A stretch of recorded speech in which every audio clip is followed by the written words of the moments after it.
Alright, peak game and lock in. Do your homework on Hajime no Ippo. And when you do your homework on Hajime no Ippo, do extraneous work, timely work, put maximum effort into doing your homework on Itagaki Manabu. Current Itagaki, not all that. We gonna get into that. But I remember way back when, and I gotta sound like an old head defending Michael Jordan in the 90s, defending the fact that Michael Jordan couldn't go left and that Kyrie would probably dominate way back when. But we ain't even gonna get into that. What I'm saying is, I gotta defend my boy when I say that you have no idea how good Manabu was. Like, oh my God. He was really a 5-star recruit in boxing. He was supposed to be that guy. I'm talking about, he was from the generation after Ippo. And people was comparing him to the generation that Ippo was in. And let me tell you, heavy hitters was in Ippo's class. I'm talking about Sendo, Vogue, Ippo himself, but he was never going to fight Ippo. Miyata, Mashiba, and Itagaki sparred with Mashiba and was coming out unscathed. Made Sendo question how would he even fight Itagaki. I ain't gonna lie, I don't think he would have beaten Vogue. Vogue, he don't want that work. He definitely don't want that fight.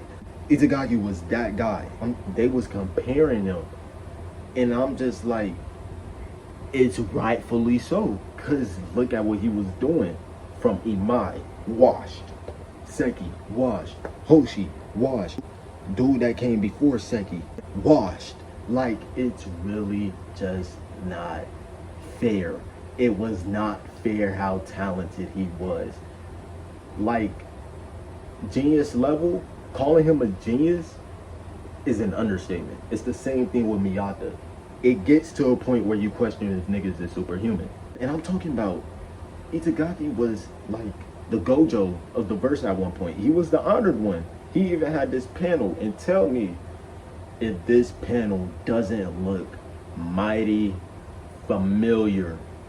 Like, the comparisons is there. He was that guy. So tell me how. This is like talking about a missing person case. Tell me how. What happened to make this man become so washed? I remember he had this cold moment against Seki where he was like, they dubbed you the speed star because nobody in your class could hit you, but they only gave you that title because I wasn't around. That's the coldest mother ever.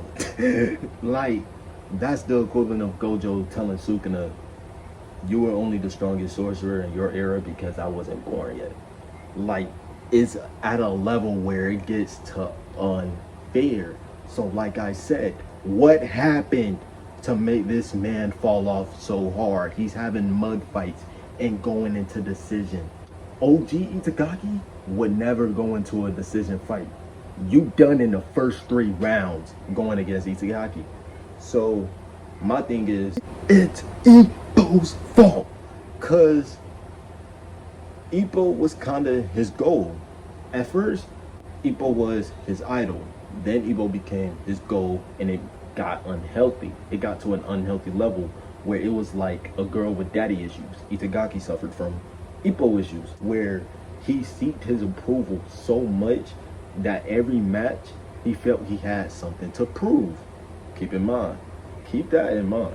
He felt like he had something to prove to Ippo because he wanted that approval where Ippo was like, you had a good fight. You are a good fighter.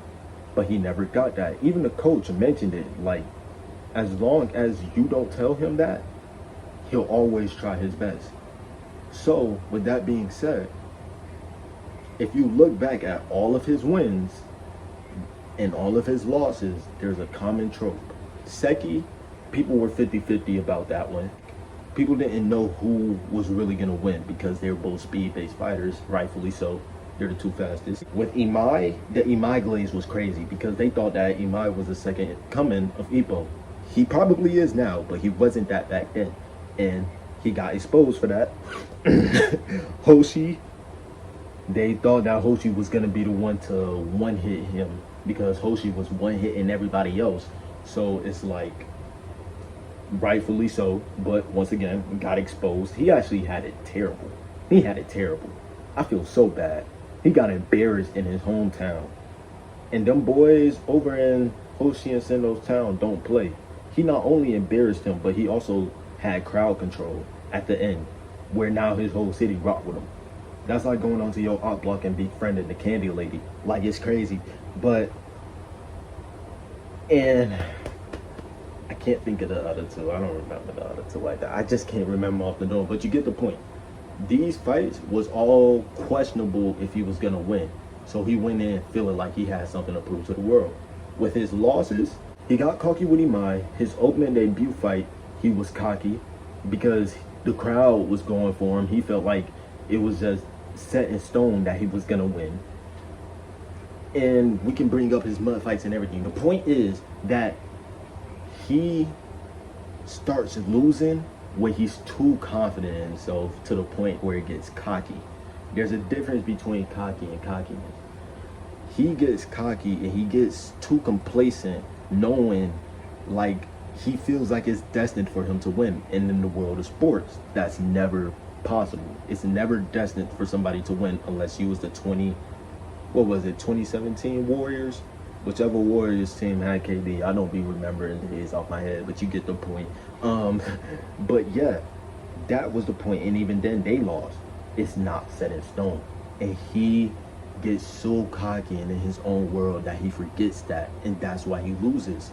And when he lost against Imai, he got embarrassed, and that's what really did it to him, where it was like he's so comfortable now knowing that he failed to pick up the torch that Ippo tried to pass on to him, because that was the day that both of them lost. It was the tragedy of Kamigawa Gym.